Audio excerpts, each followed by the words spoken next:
মসজিদ হবে না। তৈরি থেকো তৈরি রেখো কবরের মাল সামান। একবার জোরে হবে না, আর একটু জোরে হবে না। একদিন তোমারই নাম মসজিদ হবে না। আল্লাহুম্মা সাল্লি আলা সাইয়্যিদিনা মাওলানা মুহাম্মদ ওয়া আলা আলি সাইয়্যিদিনা মাওলানা মুহাম্মদ। বন্ধু স্বজন আত্মীয় পরিজন পরিয়ে তোমার নতুন কাফন। বন্ধু স্বজন আত্মীয় পরিজন পরিয়ে তোমার নতুন কাফন নিয়ে যাবে ওই কবরে, থাকবে না কেউ আপন। একই দিন তোমারই নাম মসজিদ হবে না। একই দিন তোমারই নাম মসজিদ হবে না। তৈরি থেকো তৈরি রেখো কবরের মাল সামান। একই দিন তোমারই নাম মসজিদ হবে না।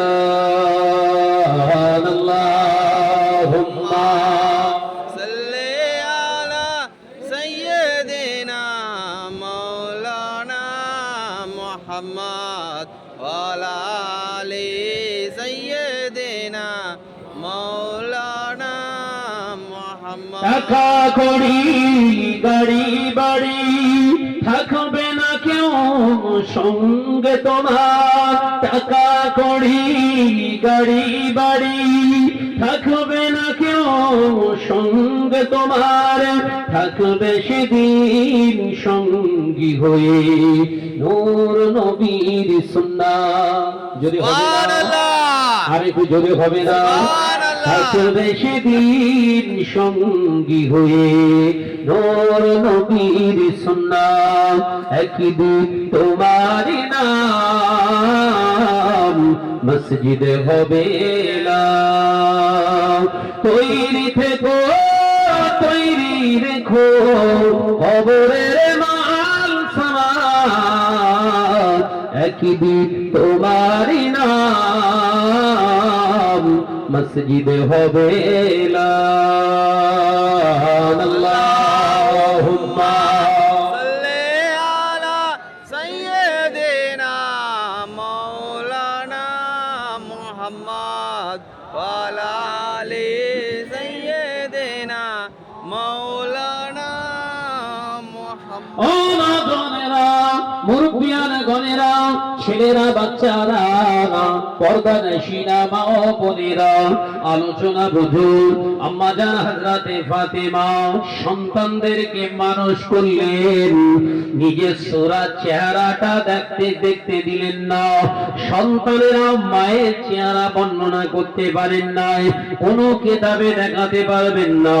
আম্মা জান ফাতেমা চেহারাটা এমন ছিল, সাইয়েদনা হযরত ইমাম হাসান হযরত ইমাম হুসাইন রাদিয়াল্লাহু তাআলা আনহুমা হুজুর দুইজন বর্ণনা করেছেন।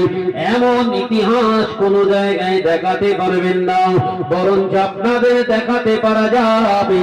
কিতাবের ভিতরে এসেছে আম্মা জান হযরতে ফাতেমা জানিয়ে হযরতে ফাতেমা রাদিয়াল্লাহু তাআলা আনহা সম্পর্কে সাহাবায়ে কেরামেরা জিজ্ঞাসা করেছে। সাইয়েদনা ইজরা হযরতে ইমাম হাসান ইমাম হুসাইন রাদিয়াল্লাহু তাআলা আনহুমা জানিয়েছে, আল্লাহর কসম করে বলি আমার মা যে কেমন দেখতে ছিল ইমাম হাসান হুসাইনের ক্ষমতা নাই বর্ণনা করতে পারি। সন্তানেরা মায়ের চেহারা বর্ণনা করতে পারে না, আর আপনার ফাতেমা ওই পার্কে দিয়ে ঘুরে ঘাড়ে এসে আপনি হুজুরের কাছে তাবিজ দিতে গেছেন, হুজুর যেন ভালো একটা পাত্র আমার নসিবে হয়, আমার জামাই যেন ভালো হয়। সারা জীবন মেয়েটা বাগান ঠেলে ঘুরলো আর জামাই চাচ্ছেন আল্লাহওয়ালা, মানে সে কাঁঠাল গাছে আপেল ফলানোর ধান্দা। কাঁঠাল গাছে আপেল হয়, হয় বোধ হয় নাকি, এদিকে হয় বোধ হয় নাকি, হ্যাঁ জি না। চালাকি হচ্ছে।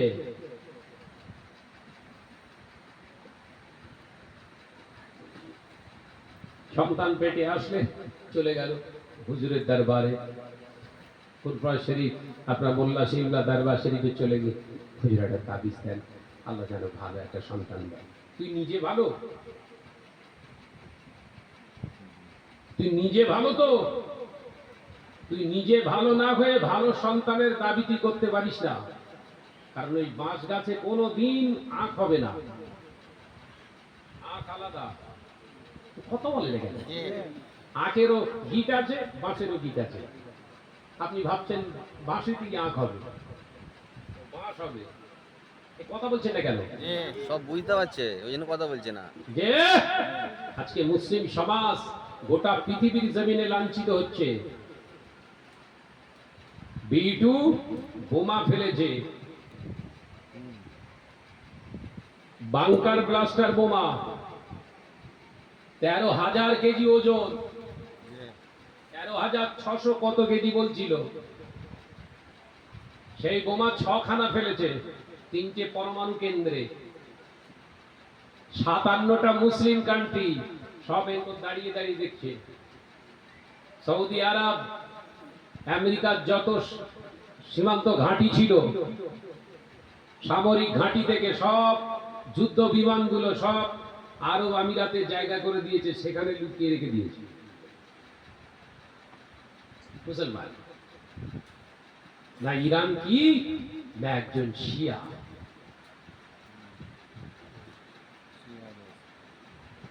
ইরান শিয়া বলে আরব আমিরাত, আরব কান্ট্রি তারা সব আমেরিকার জায়গা করছে, ও শিয়া।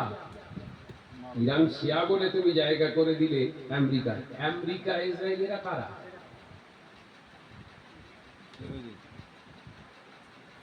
আসলে ব্যাপারটা তা নয়, ব্যাপারটা হচ্ছে ধ্বংস খুব সন্নিকটে চলে এসছে। আল্লাহ রসুলের হাদিসগুলো পড়ি, বিশ্বনবী জানিয়েছেন ধ্বংস খুব সন্নিকটে এসে গেছে। যে আলামতগুলো রাসূলুল্লাহ বলে গিয়েছিলেন সেই আলামতগুলো হুবহু মিলে গেছে। কিয়ামতের পূর্বে 70টা আলামতের কথা হাদিস পাকে এসেছে। কটা? 70টা। তার হাতে গোনা দেখতে পাচ্ছি 65টা দেখা গেছে, 65টা মিলে গেছে, আর 5টা মিলতে বাকি হবে। গাজার মুসলমানগুলো তো শিয়া ছিল না, না 62,000 মুসলমানদের যে নির্বিচারে এখনো হত্যাযজ্ঞ চালাচ্ছে, খাবার দেওয়ার নাম করে গুলি করছে। বস উঠে দেখতে পাচ্ছে না? হেলান দে বস, হেলান দে। কি করে দেখবে? শরিয়াতের চোখ বন্ধ হয়ে গেছে, ওদের হৃদয়ে শরিয়াতের চোখগুলোকে বন্ধ করে দিয়েছে। ওদের শরিয়াতের চোখগুলো যদি খোলা থাকতো তাহলে আরবের মতো রাসূলুল্লাহর দেশে ওরা সিনেমা হল উৎপাদন করত।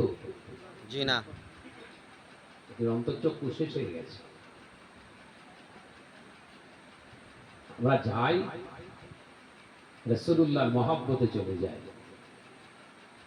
সাহাবায়ে কেরামদের মহব্বতে চলে যায়, টাকা খরচা করি মক্কা মদিনাতুল মুনাওয়ারায় যাই কেন? রাসূল আছে বলে, রাসূল ছিলেন বলে, ওখানে মক্কার জমিন আল্লাহর খানায় কাবা আছে বলে, সেই জন্য যাই। নইলে ওদের কৃষ্টি কালচার বলার মতো না।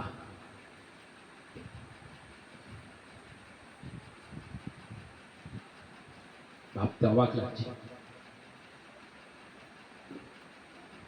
আজকে মুসলিম এক কাট্টা ভাবে যদি 57টা রাষ্ট্রের একটা করে হাত তুলে বলতো খবরদার ইরানের দিকে চোখ বাড়াবেন না, আমেরিকার ক্ষমতা ছিল?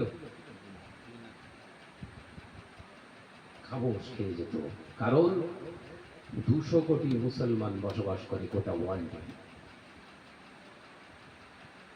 কত বললাম? 200 কোটি। নবী বললেন কিয়ামতের পূর্বে একটা বিরাট ভয়াবহ যুদ্ধে সংঘটিত হবে। সেই যুদ্ধে মুসলমানরা বিরাট বীরত্ব প্রদর্শন করবে।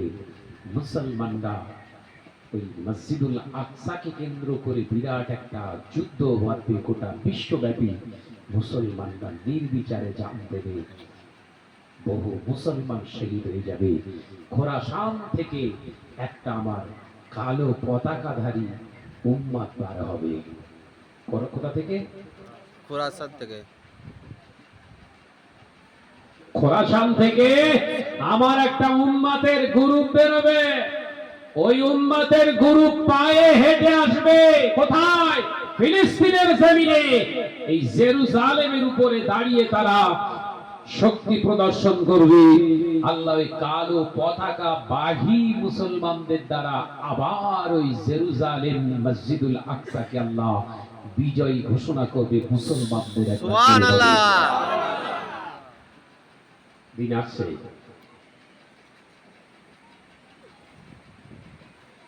ও আলোচনা আলাদা, ওর বর্ণনা আছে হাদিসে। আবার ওই খোরাসানি মুসলমানদের পরিচয় দিয়ে আছে হাদিসটাকে ভিতরে। ওরা কিরাম মুসলমান হবে? সুদখোর না।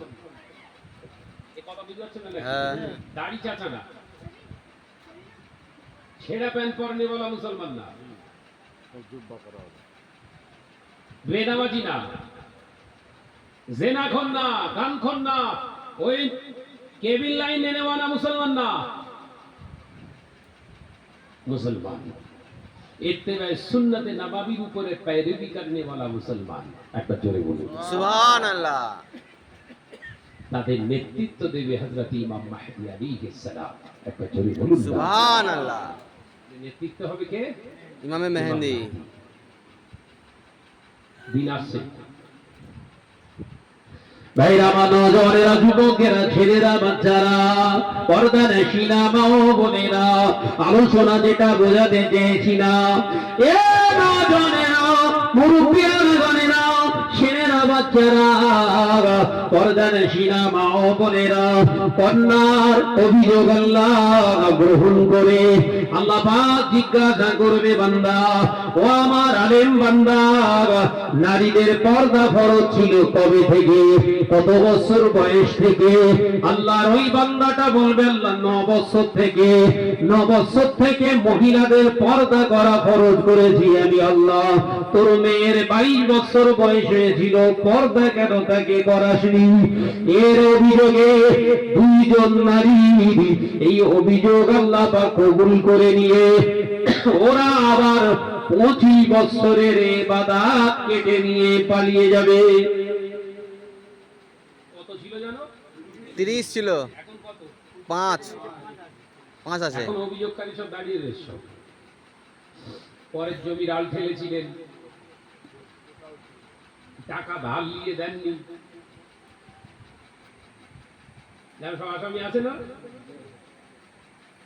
গুণের ফারায়েজ ফাঁকি দিয়েছে, ভাইপোদের ফাঁকি মেরেছে, এসব বড় বড় সব হুজুর সব দাঁড়িয়ে রয়েছে। সব দাঁড়িয়ে আছে মার বাপ। আল্লাহ জিজ্ঞাসা করবে, বান্দা বান্দি কাঁদছিস কেন? বলে, আল্লাহ ওই হচ্ছে আমার ছেলে। বিরাট বড় আলেম ছিল, বড় একজন হুজুর, সমাজের বুকে এক ডাকে চিনত সবাই, আমাদের খেতে দিত না আল্লাহ। দুনিয়া জমিনে মানুষ করেছি, না দে না দে আল্লাহকে পড়াশোনা করিয়েছি। দুনিয়া জমিনে ও ডাক্তার হয়েছে, বড় ইঞ্জিনিয়ার হয়েছে, ব্যারিস্টার হয়েছে, বড় একজন লয়ার হয়েছে। আল্লাহ 1 লক্ষ টাকার উপরে মাসে কামাই করেছে। সন্তান বিবিদেরকে নিয়ে সিটিতে ঘর ভাড়া করে, ফ্ল্যাট ভাড়া করে থেকেছে। আমরা অসুস্থ অবস্থায় বাড়িতে ছিলাম, আমাদেরকে দেখতে আসতো না। যদিও বাড়িতে আসতো, বিবির খেলায়, বিবির গুতো, বিবির শয়তানিতে আমাদেরকে ভরণ পোষণ দিত না আল্লাহ। এই অভিযোগটা আপনি আপনার দপ্তরে জমা করুন, আপনি এমনি করে জমা করে নিন। আল্লাহ পাক মা বাপের এই অভিযোগটা মঞ্জুর করে সব ইবাদতে ঝুলি তো খালি হয়ে গেছে।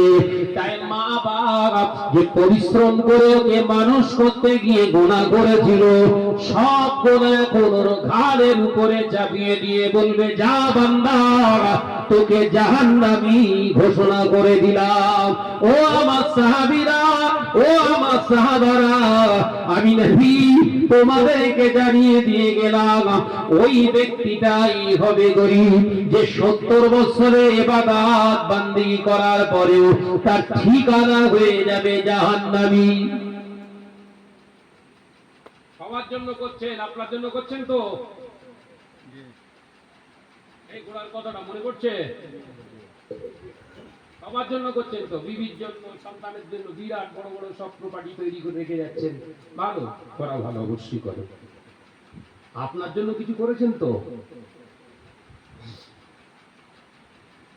ওদের জন্য যেটা করছেন ওটা যেন আপনার ফিরে আসে, এইরকম করা করুন।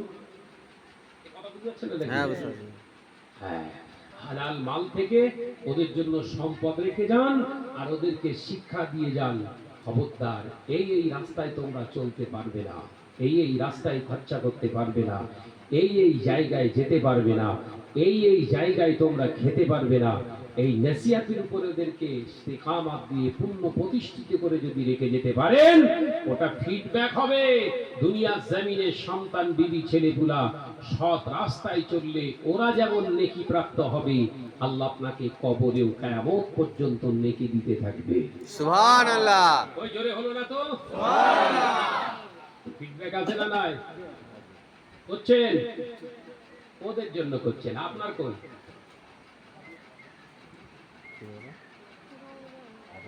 কথা বুঝতে পারছেন না বোধ হয়? ওদের জন্য করে যাচ্ছেন, কই আপনার কই?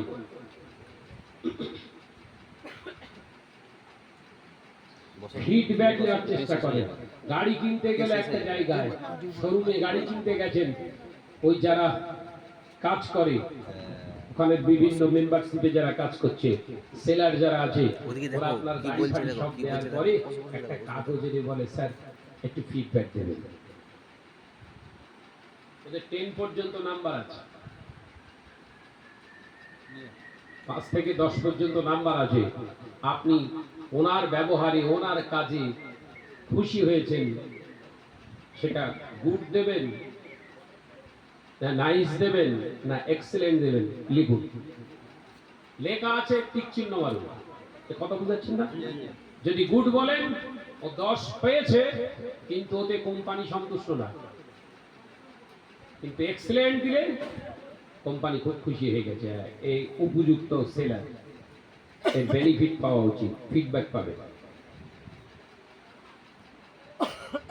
দুনিয়ার জমিনে বিবি, ছেলেগুলা, সন্তান আদি ব্যবসা বাণিজ্য করছেন, করুন, ওটা ফিডব্যাক যেন আসে। 10-এ 10 এটা নয়, এক্সেলেন্ট। আল্লাহ পাক যেন বলে, হ্যাঁ আমার বান্দা, আমার হাবিবের মনোনীত, আমার মনোনীত, আমার হাবিবের ক্যারেক্টারের উপরে তোর ক্যারেক্টার নির্মাণ করেছিস, তাই আমি আল্লাহ তোর ফিডব্যাক হিসাবে যা তোকে জান্নাত দিয়ে দিলাম। সুবহানাল্লাহ। ফিডব্যাক পাওয়ার চেষ্টা করে।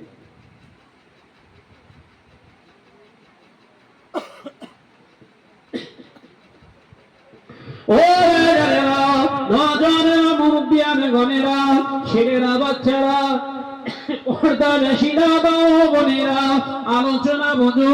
আল্লাহ নবী দো জাহানের বাদশাহ হাবিবুল্লাহকে, নবী জনাবে মুহাম্মদ রাসূলুল্লাহকে সাল্লাল্লাহু আলাইহি ওয়াসাল্লাম পাক জবানে জানিয়ে দিয়েছে, ও আমার সাহাবীরা, শুনে রেখে দাও, জেনে রেখে দাও, ময়দানে মাহশারে আল্লাহ পাক ওই আবেদ বান্দাটাকে জাহান্নামী ঘোষণা করে দেবে। ও বাবাজিরা, শুনে রেখে দিন, জেনে রেখে দিন, আল্লাহ নবী জানিয়েছেন, বাবা সাহাবীরা, যারা সুদে কারবার করে, সুদের লেনদেন করে, ময়দানে মাহশারে এরা প্রতারিত হয়ে যাবে, ধোঁকা খেয়ে যাবে। সমাজের বুকেরা যা কাজ করেছে, দান বলুন, সাদকা বলুন, মসজিদ বলুন, মাদ্রাসা বলুন, ইসালে সব বলুন, সব কিয়ামতের দিনে ধুলোর মতো উড়ে যাবে। এরা নাজাত পাবে না, কারণ এদের দান সাদকা, এদের ইবাদত বন্দেগী গুলো হালাল রাস্তায় হবে না। এই হালাল রাস্তায় না হওয়ার কারণে ময়দানে মাহশারেরা ধরা পড়ে যাবে। দান করছেন তো এরম বান্ডেল। শরিয়াত বলছে দান করার আগে তিনটে শর্ত আছে। কটা শর্ত? তিনটে। কারণ পকেটে টাকা আছে, বের করে দিলি দান না। ধারণা ছাড়েন, ইসলামের সঙ্গে কোনো সম্পর্ক নেই ওর। বলবো অসুবিধা হচ্ছে না। তাকবীর দেন, নারায়ে তাকবীর। আল্লাহু আকবার। ও পিছনে সব বসে রয়েছে মুখ বুজিয়ে। তাকবীর দেন, নারায়ে তাকবীর। আল্লাহু আকবার। এই প্যান্ডেলের ভেতরে যারা আছেন আপনারা চুপ করে থাকেন, পেছন থেকে একদম ওই ত্রিপলটাই তাকবীর দেন, নারায়ে তাকবীর। না, সব ঠিক আছে। ওরা জানছে পেছনে আওয়াজ যাবে না। একসঙ্গে দেন, নারায়ে তাকবীর, আল্লাহু আকবার। নারায়ে তাকবীর, আল্লাহু আকবার। চাঙ্গা হয়ে থাকবে।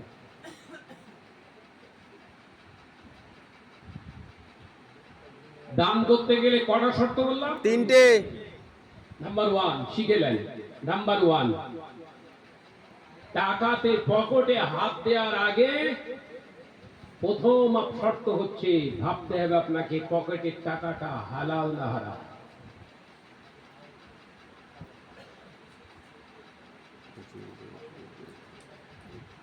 হারাম খাওয়া হারাম, গোনা খাওয়ানো গুনাহ। গোনা। ভালো করে বুঝে দেয়। বলবে না অন্য আলেম ওলামারা ভয় খায় যদি দাওয়াত না দেন, কিন্তু শাহনাজ ভাইয়ের ভিতরে ওসব চিন্তা নেই। ও তো দাওয়াত তোর পকেটে রাখ।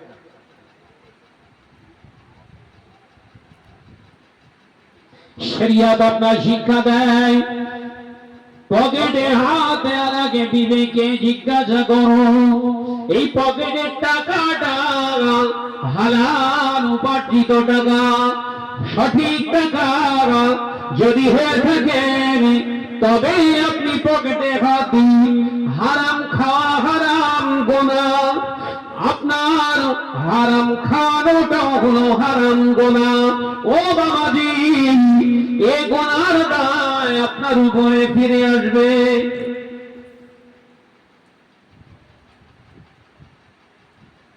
দ্বিতীয় নাম্বার শর্ত, যাকে দান করছেন ও দান পাওয়ার যোগ্য কিনা আপনাকে দেখতে হবে। কথা বুঝতে পারছেন নাকি?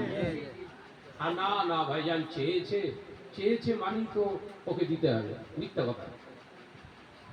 হতেও তো পারে ওই চাওয়া ব্যক্তিটা বড় একজন মদখোর। এরা আছে না নাই? ও তোর কাছে চেয়েছে সিগারেট কিনে খাবে। হতেও তো পারে ও চুরুট গাঁজা ঘুমবে বলে তোর কাছে টাকা চেয়েছে। যে ব্যক্তিটা চাইছে ওকে আগে ভালো করে দেখে নে একবার, ও পাওয়ার যোগ্য কিনা। কারণ তোর পকেটের টাকাটা এমনি আসি, অনেক পরিশ্রম করে তবে এসছে। জি। এর আগে ভাববিনি। দ্বিতীয় নাম্বার হলো, দ্বিতীয় নাম্বার আল্লাহ নবী জানিয়েছেন, ও বাবাজিরা, দেওয়ার সময় বলুন যে আল্লাহ আমায় দিয়েছিলেন ওই আল্লাহর জন্য আমি দিয়ে দিলাম। একবার জোরে বলো সুবহানাল্লাহ। একবার জোরে বলো না সুবহানাল্লাহ। এ আমার না, আল্লাহ দিয়েছিলেন, আল্লাহর রাস্তায় আমি দিয়ে দিলাম। এই হলো দান। এরা নিয়ে তো একদিনও দান করেছেন? কথা বলছেন না কেন? এই তিনটে শর্তের উপরে 1 টাকা কোনোদিন দান করেছেন? সত্যি কথা বলে। তাহলে কি করেছেন সব? পকেট যা আছে যা খাপ ঝাড়া মাল দিয়ে দিয়েছেন। হ্যাঁ,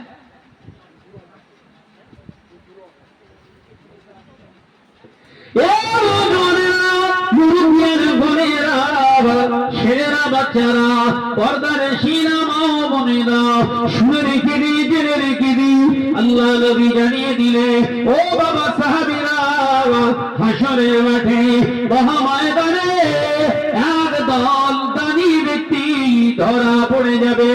আল্লাহ নবী সাহাবীরা অবাক হয়ে গেলেন, ইয়া রাসূলুল্লাহ, হাবিবাল্লাহ, দানি ব্যক্তি কি করে ধরা পড়ে যাবে?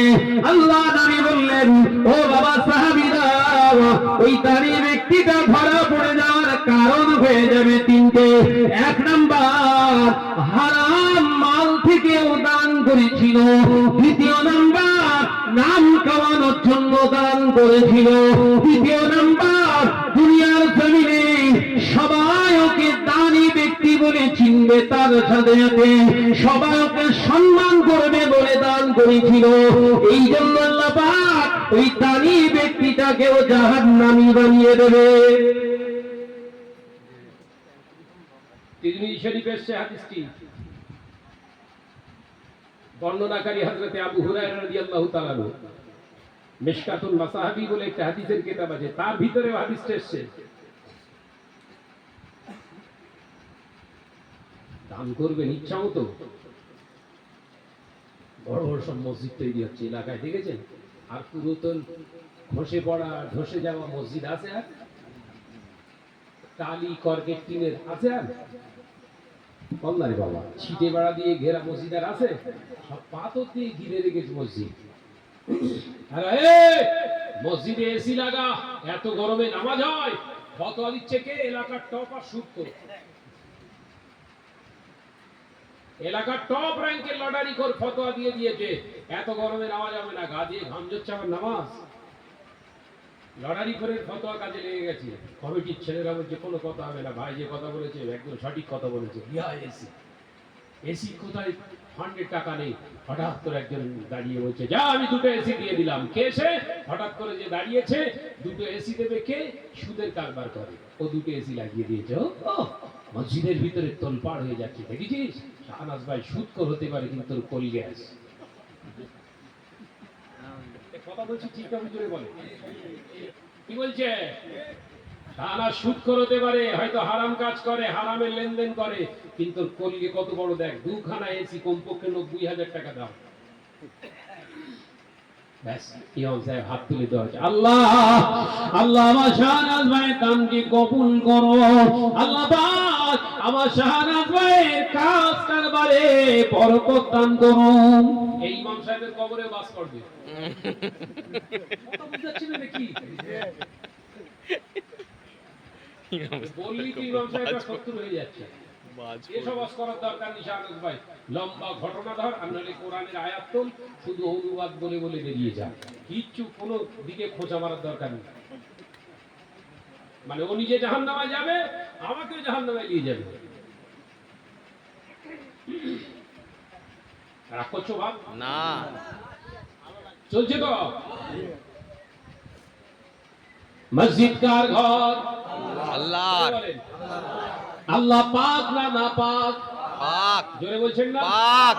আল্লাহ যদি পাক হয়, মসজিদটা হবে পাক না না পাক? সুদটা পাক না না পাক?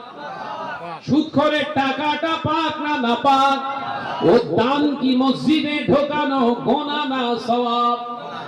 দেখে ঢোকাচ্ছে। কোন মসজিদ কমিটি বিবৃতি দিয়েছে, যারা হারামের সঙ্গে লেনদেন করেন আপনারা হারাম টাকা মসজিদে দেবেন না? একটাও বোর্ড লেখা আছে? কথা বলে না তো? না। জায়গায় ঘা পড়ে গেছে।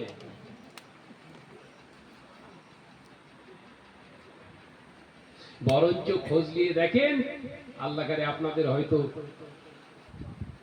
নসিবপুর বা আরেকটা কি বলছিলেন না, আটিসাওড়া। আটিসাওড়া। আটিসাওড়ায় হয়তো এরকম নেই। মসজিদের অধিকাংশ কমিটিরাই হারামখোর। 19 জনের মেম্বার, 19 জনের মেম্বারের ভিতরে একজন নামাজি, আর বাকি 18 জন সব বেনামাজি, দুপুর বেলা তাহাজ্জুদ পড়ে। এদের দ্বারা মসজিদ চলছে না। সভাপতি হবে কে? ওই যে দাড়ি কাটে, যে ঘন ঘন, যে দাড়ি নেই, সভাপতি। কোথায় গেল জাকি? সেক্রেটারি কে? না দাঁড়িয়ে দাঁড়িয়ে পেচ্ছাপ করে যে সেক্রেটারি। ক্যাশিয়ার হবে কে? না ঘন ঘন দেয়াল লটারি কাটে যে। এদের হাতে এখন অধিকাংশ মসজিদ। ওই জন্য ইমাম সাহেবরা যায়, ইমামতির জায়গায় দাঁড়িয়ে বলে ঠিক আছে ঠিক আছে ঠিক আছে। লটারির বিরুদ্ধে ওয়াজ করলে চল যাও ছুটি, লেডিস সিট, উঠে পড়ো। এই কথা ঠিক হচ্ছে না ভুল হচ্ছে? ঠিক হচ্ছে। ভাইরা মা নজনেরা, যুবকেরা, ছেলেরা, বাচ্চারা, পর্দানশীরা, মা ও বোনেরা, রাগ করবেন না। আল্লাহ নবী তার নবী রাহমাতাল লিল আলামিন হুজুর আমার জানিয়ে দিয়েছে, ও বাবা সাহাবীরা শুনে রেখে দাও, জেনে রেখে দাও, এমন একটা দিন আসবে, শুনে আসবে, যেদিনে দেখতে পাওয়া যাবে মসজিদগুলো উম্মতেরা শান শওকতে আলিশান নকশাওয়ালা বিউটিশিয়ান মসজিদ তারা বানাবে। ও বাবাজিরা, মসজিদগুলো চাকচিক্যময় হবে, কিন্তু আমি রাসূলুল্লাহ জানিয়ে দিলাম মসজিদে আমানত কিছুই থাকবে না। সাহাবা কেরামেরা বললেন, ইয়া রাসূলুল্লাহ, হাবিবাল্লাহ, মসজিদের আমানতটা কি? আল্লাহ নবী বললেন, মসজিদের আমানত হলো তিনটি। এক নাম্বার, মসজিদের প্রথম নাম্বার আমানত, মসজিদ যে জায়গায় হবে বিতর্কিত জায়গা যেন না হয়, মেনে নেওয়া কেড়ে নেওয়া জায়গা যেন না হয়, ভাগরা করা জায়গা যেন না হয়, ভেস্টেড ল্যান্ড যেন না হয়। ও আমার সাহাবীরা, বিশুদ্ধ জায়গায় মসজিদ নির্মাণ করতে হবে, এটা হলো মসজিদের আমানত নাম্বার ওয়ান। দ্বিতীয় নাম্বার, বাবা সাহাবীরা, মসজিদের যে কনস্ট্রাকশন তৈরি হবে, ওর বডি, ওর মাল মেটেরিয়াল যা কিছু লাগানো হবে, যতটুকু অর্থ ব্যয় করানো হবে, টোটালটাই হতে হবে হালাল। হারাম অর্থ দিয়ে মসজিদ তৈরি করা যাবে না। ও বাবা সাহাবীরা, তৃতীয় নম্বর আমানত, মসজিদের তৃতীয় নম্বর আমানত, মসজিদগুলো পরিচালক কমিটি যারা হবে তারা যেন শরিয়াতের পরিপন্থী মানুষ হয়, এমনকি ইমামতি করার যোগ্যতা তাদের ভিতরে থাকতে হবে। আমি রাসূলুল্লাহ জানিয়ে দিলাম, এমন একটা দিন আসছে, সময় আসছে, মসজিদের তত্ত্বাবধায়ক কমিটি তারাই হয়ে যাবে যারা শরিয়াতকে দিনে দুপুরে জবাই করবে।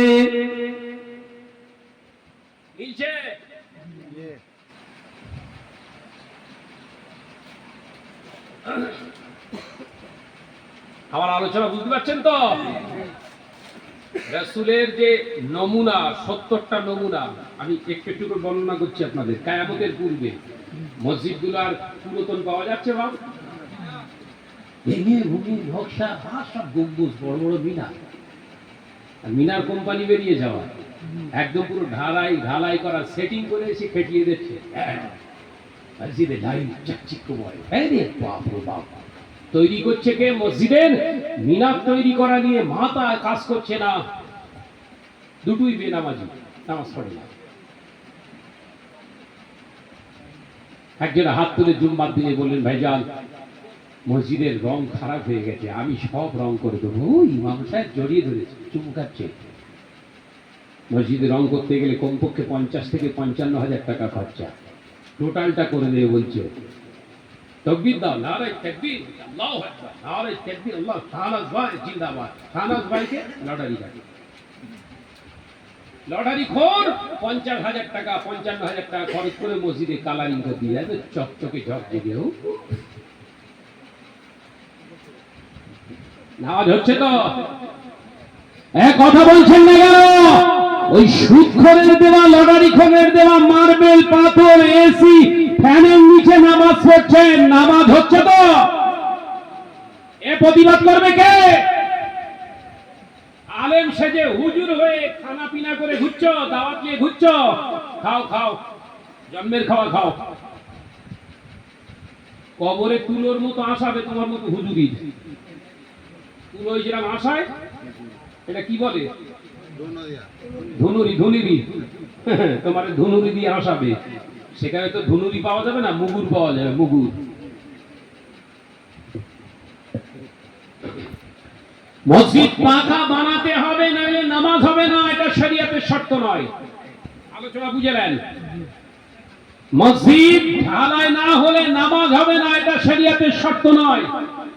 মসজিদে ফ্যান না হলে নামাজ হবে না, এটা শরীয়তের শর্ত নয়। মসজিদ যদি খোলা আকাশেও হয়ে যায়, ছাদ খোলাও যদি হয়ে যায়, ওর ওয়াল যদি বাঁশের কঞ্চি দিয়ে খেজুর পাতা দিয়ে ঘেরাও হয়, লা বাআসা জায়েজান, কোনো অসুবিধা নাই। শর্ত ওয়াহিদা, শর্ত একটাই মনে রাখতে হবে, হালাল হালাল হালাল।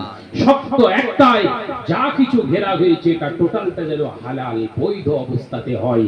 তাহলে ওই মসজিদটা যদি মাটিরও হয়, ওই মাটির মসজিদের সেজদা আল্লাহর দরবারে কবুল হয়ে যাবে ইনশাআল্লাহ। একবার জোরে বলে সুবহানাল্লাহ।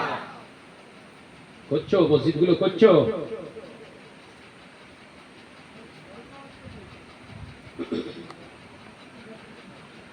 যে ভাইজান কি করব, এই পরিস্থিতিতে এখন নামাজ পড়বো কোথায়? ওই মসজিদে নামাজ পড়।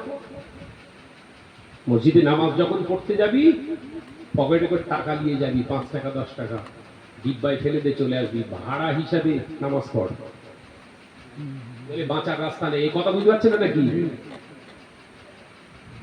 এছাড়া আর কোনো ফতোয়া নেই আমার কাছে, বাঁচার রাস্তার কোনো আমি দেখতে পাচ্ছি না। মসজিদে ঢুকে নামাজ পড়বেন, চাকচিক্য দেখে যেন ভুলে যাবেন না। সন্দেহ হলে, ডাউট হলে পকেট থেকে 5 টাকা ডিব্বায় ফেলে দিয়ে চলে আসবেন। মসজিদে নামাজ পড়েছিলাম, দান নয়, ভাড়া দিয়ে চলে এলাম। দানের নিয়ত না। কথা মাথায় ঢুকছে?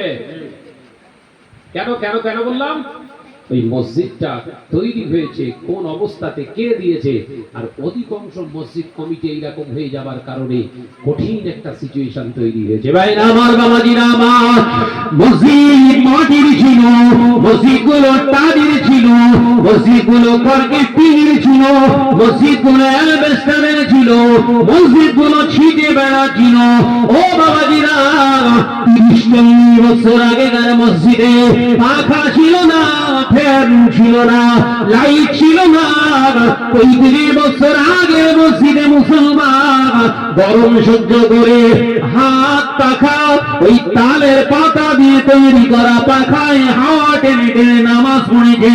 এশার নামাজ আদায় করে, ওই গরমে নামাজ আদায় করে বাড়িতে গিয়ে খাওয়া দাওয়া করে শুয়েছে। ওই শয়নকক্ষে গভীর রাতে স্বপ্ন যোগে ওই মাটির মসজিদে নামাজ পড়নেওয়ালা মুসল্লিকে রাসূলুল্লাহ দিদার নসিব হয়ে গেছে। ও বাবাজি, মনে কষ্ট নেবেন না, একবার বিবেককে প্রশ্ন করুন।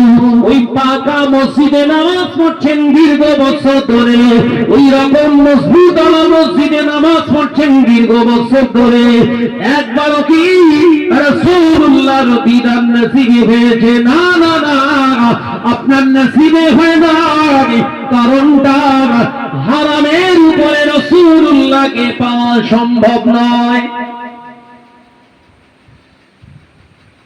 নামাজ পড়ছেন, কপাল কালো হচ্ছে, হারামের উপরে রসুল আসে না। আর রসুল যদি না আসে, আল্লাহ পাওয়া যাবে না। আমি জানি আপনাদের মনে কষ্ট লাগছে হয়তো, কিন্তু আমাকে ভুলে যেতে হবে, নইলে কবরের চিন্তা করে শাহনাজ ওয়াজ না করলে আমারও খবর আসছে। কবরের চিন্তা করে ওয়াজ নসিহতগুলো করছি। দুনিয়া খারাপ হয়ে যাবে, আমার ওসব যায় আসে না ভাই। দাওয়াত দিস নে, শাহনাজকে স্টেজে তোলা মানে একদম খাঁটি জিনিসটা তুলে ধরবো, কিছু করার নেই। আমি কোনো হুজুরের দিকে ওয়াজ করি না, কিতাব পড়ি, যতটুকু আল্লাহ জ্ঞান দিয়েছে বুঝি, আপনাদের বোঝানোর চেষ্টা করি। আমার মুজাদ্দিদুজ্জামান ছিলেন এইরকম।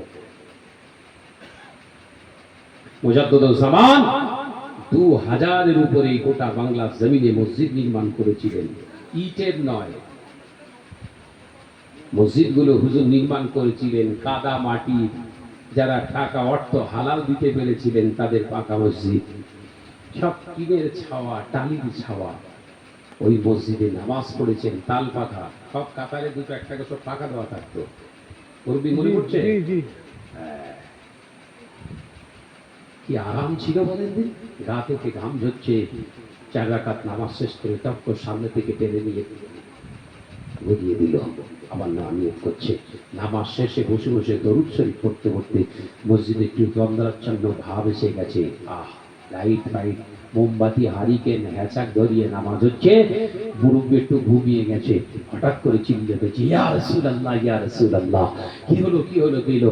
রাসূলুল্লাহকে দেখতে পেয়েছে। একবার জোরে বলে হচ্ছে সবার হচ্ছে মসজিদে এরকম ঠ্যাং দিয়ে ছেড়ে বসে রে বুকি মাপছে হাওয়া দেখাচ্ছি, ভাববেন না খারাপ।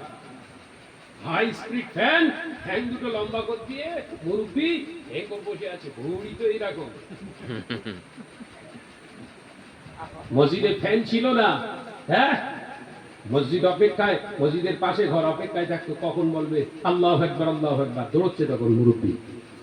আর মসজিদ এখন ফ্যান আর এসি লেগে গেছে, আধা ঘন্টা আগে গিয়ে বসে আছে।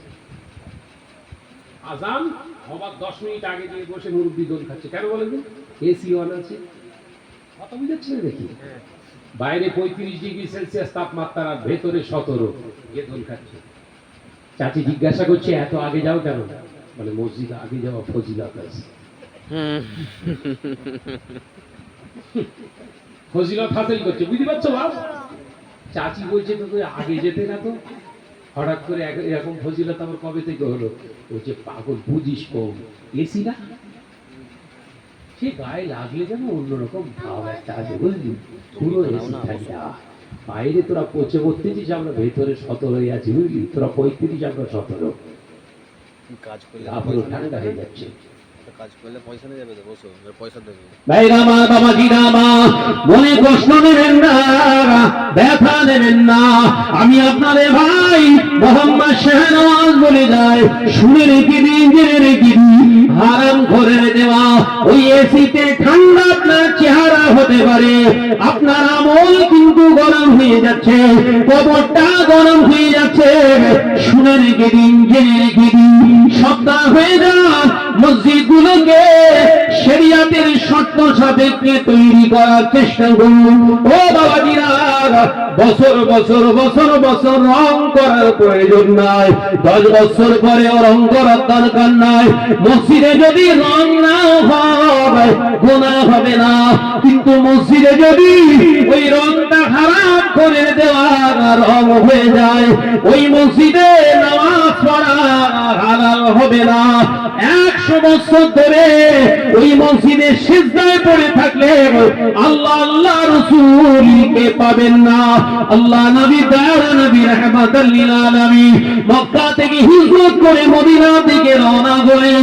তোবা পল্লীতে আল্লাহ নবী বাহর সওয়ারি আল কাসওয়া নামক উটটার হাঁটু গেড়ে সিজদায় পড়ে গিয়েছে। আল্লাহ নবী বললেন, বাবা আবু বকর, ও বাবা আবু বকর, এইখানে আমাদের আজকে তাবু তৈরি করো, এই তোবা পল্লীতে আজকে আমরা থাকবো। আল্লাহ নবী সাহাবী হযরত সিদ্দিক একবার তাবু তৈরি করলেন। আল্লাহ নবী 1 দিন 2 দিন 4 দিন অবস্থান করেছিলেন। আল্লাহ নবী মত প্রকাশ করলেন, বাবা আবু বকর, এই জায়গায় আমি একটা মসজিদ তৈরি করতে চাই। হযরত সিদ্দিক একবার আবু বকর সিদ্দিক রাদিয়াল্লাহু তাআলা আনহু বলেছিলেন, ইয়া রাসূলুল্লাহ, হাবিবাল্লাহ, এই জায়গাটা দুটো ইতিম বাচ্চার, ইতিমদের জায়গা, এই জায়গাটা। আল্লাহ নবী বলেছিলেন, না, ইতিমের সম্পদ হরণ করে তাদের নিঃস্ব করে দিয়ে আমি রাসূলুল্লাহ মসজিদ তৈরি করতে আসি না। হাদিস বলছি, কোনো কাহিনী টাইনি না। ইসলামের প্রথম মসজিদ নির্মাণ হচ্ছে। হযরত আবু আইয়ুব আল আনসারী রাদিয়াল্লাহু তাআলা মদিনার একজন বিশিষ্ট ধনসম্পদওয়ালা, জবরদস্ত রাসূলুল্লাহর একজন সাহাবী এসে বললেন, ইয়া রাসূলুল্লাহ, হাবিবাল্লাহ, ইতিমদের জায়গায় মসজিদ না করে আমি জায়গা দিচ্ছি, হুজুর মসজিদ বানান। একবার জোরে বলেন না সুবহানাল্লাহ। আল্লাহ নবী বললেন, বাবা আমার আবু আইয়ুব আলী, এই জায়গায় আমি মসজিদ নির্মাণ করব, নিয়ত করেছি। ইতিমের যদি হয় এই জায়গায় আমি মসজিদ বানাবো না। মসজিদ যদি এখানে না হয়, আমি রাসূলুল্লাহ এখানে আর মসজিদ তৈরি করব না। দুইজন এতিম বাচ্চা এসে রাসূলুল্লাহকে সালাম দিয়েছিলেন, ইয়া রাসূলুল্লাহ, ইয়া হাবিবাল্লাহ, হুজুর আপনি হলেন আমাদের সবকিছু। আমার বাপ নাই, মা আছে কিন্তু না থাকার মতো, আম্মা অন্য জায়গায় বিবাহ করে নিয়েছে। ইয়া রাসূলুল্লাহ, হাবিবাল্লাহ, তাই আপনাকে যখন দেখতে পেয়েছি, আমাদের এতিম বলে আজকে আমরা মনে করছি না, আমরা এতিম নয়। যেখানে রাসূলুল্লাহ আছে সেখানে সব কিছু সম্ভব আছে। সুবহানাল্লাহ, একবার জোরে বলে সুবহানাল্লাহ। রাসূলুল্লাহ এই দুটি বাচ্চার কথা শুনে অবাক হয়ে গিয়েছিলেন। বলছে কি? আল্লাহ নবী দুটি বাচ্চাকে বুকে জড়িয়ে ধরে দুটা চুমা খেয়েছিলেন, দুজনের গালেতে চুমা খেয়েছিলেন। ইয়া রাসূলুল্লাহ, হাবিবাল্লাহ, আমরা শুনেছি আপনি এখানে মসজিদ নির্মাণ করবেন। ইয়া রাসূলুল্লাহ, হাবিবাল্লাহ, হুজুর নিশ্চিন্তে আপনি মসজিদ নির্মাণ করুন। আপনি যখন আমাদের পেয়ে গিয়েছেন, আমাদের আর ধন সম্পদের দরকার নাই। একবার জোরে বলে সুবহানাল্লাহ। ইয়া রাসূলুল্লাহ, আপনি এসে গেছেন মানে আমরা সম্পদ পেয়ে গেছি, আমাদের আর কিছু দরকার নেই, এ দিয়ে দিলাম। একবার জোরে বলেন সুবহানাল্লাহ। ও নওজওয়ানেরা, মুরব্বিয়ানে গণেরা, ছেলেরা, বাচ্চারা, পর্দানশীরা, মা ও বোনেরা, হযরতে আবু আইয়ুব আল আনসারী রাদিয়াল্লাহু তাআলা আনহুকে আল্লাহ নবী বলেছিলেন, ও আমার সাহাবীরা, এই জায়গাটা আমি নেব, কিন্তু তাদের ন্যায্য পাওনাটা দিয়ে দেব। তোমরা কি পারো না এই জায়গাটাকে ন্যায্য দামে ক্রয় করে নিয়ে ন্যায্য মূল্যে ক্রয় করতে? আল্লাহ নবী সাহাবী হযরত সিদ্দিক একবার হাত উঠিয়ে বলেছিলেন, ইয়া রাসূলুল্লাহ, হাবিবাল্লাহ, আমি আবু বকর তো তেমন কিছু নিয়ে আসতে পারিনি, আপনার হিজরতের সঙ্গে আমি আবু বকরের তরফ থেকে আমি 400 দিরহাম আল্লাহর রাস্তে দান করে দিলাম। সুবহানাল্লাহ, একবার জোরে বলো বাপ। সুবহানাল্লাহ। পকেটে টাকা আছে, হালাল টাকা। গরিব চাচ্ছে আমায় 10টা টাকা দেন না, নি চল যা, চল যা, বলছেন নি, পকেটে টাকা আছে বলো। এরকম বদমাইশ আছে না? না, জোরে বলেন না। আছে। দামি গাড়ি চেপে আছে, দামি গাড়ি চেপে কি করবি? যদি অসহায়কে 10টা টাকা তোর পকেট থেকে না দিতে পারিস, ওই গাড়িতে থুতু ফেলে বেরিয়ে আয়। ওই ভিখারির থেকে তুই বড় ভিখারি। এই কথা বলছে না কেন? আপনাদের কথা জানি গায়ে লাগছে, কিছু করার নেই।